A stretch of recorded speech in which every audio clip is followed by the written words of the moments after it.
This is Democracy 2014, where we are asking the candidates here in Maryland questions so you can be informed. And tonight, we feature the governor's race with Democratic candidate Charles U. Smith. Thank you for joining us and talk to the voters. Let's open with your statement.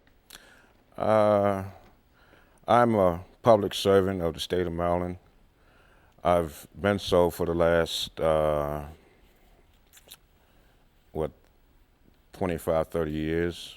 I enlisted in the Maryland Guard soon after I came home from Vietnam. I served in the 175th Infantry as a scout.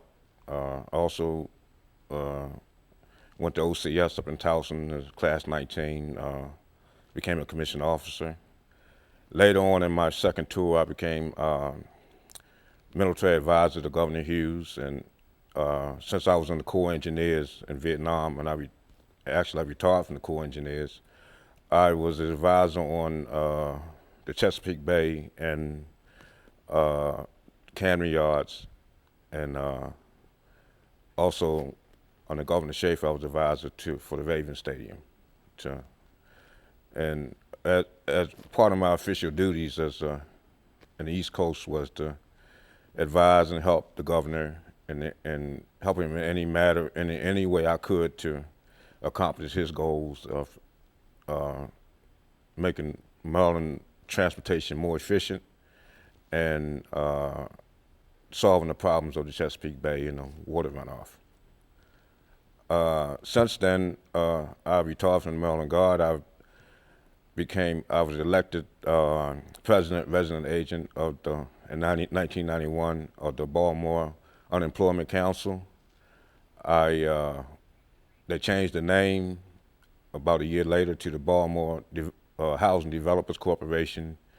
We did nonprofit housing for the Housing Authority through Section 8. And I was Veteran of the Year, 1996, 1997.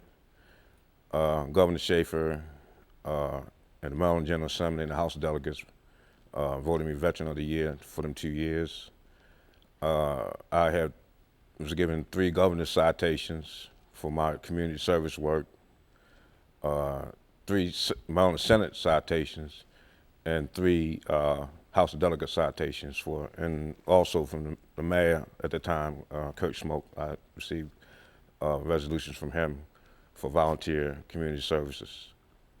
I attended Morgan State when I first came home in 1971. I was a freshman in mental health. I did my practicum at the Youth Services Bureau on 39th and Greenmount Avenue as a volunteer director. Then I went to Towson State on the co-op program in graduate school. 1997, I was a child motor development specialist. I did an internship, and about a year later, I was recruited by Hopkins Hospital, the head of the hospital, to do counseling work for the AA House on Gay and North Avenue. So I couldn't really hold a job at that time because I was seriously wounded in Vietnam by a command detonated artillery round. So I did the next best thing. I volunteered my time that I could, I really felt I could help the community. And I'm a 100% disabled veteran. And, I just, anything that I can do to help the community, volunteer work, I do. Well, we only have time for one question here for you. The rollout of our healthcare system online was a mess. So as governor, how will you make sure this doesn't happen during future enrollment process? I think that was a one-time thing. It was a fluke. It shouldn't have happened. There was a lot of press behind it. They should have been more prepared for it than what they was when they started doing the enrollment process, but they weren't. They didn't contemplate that there would be problems. And usually, I think it's a saying I like to say is Murphy's Law. If something will go wrong, if something possibly to go wrong, it will. Okay, you've been listening to Charles U. Smith, who is running as the Democratic side on the governor governor's race, and continue to watch us here on ABC2 for more of Democracy 2014.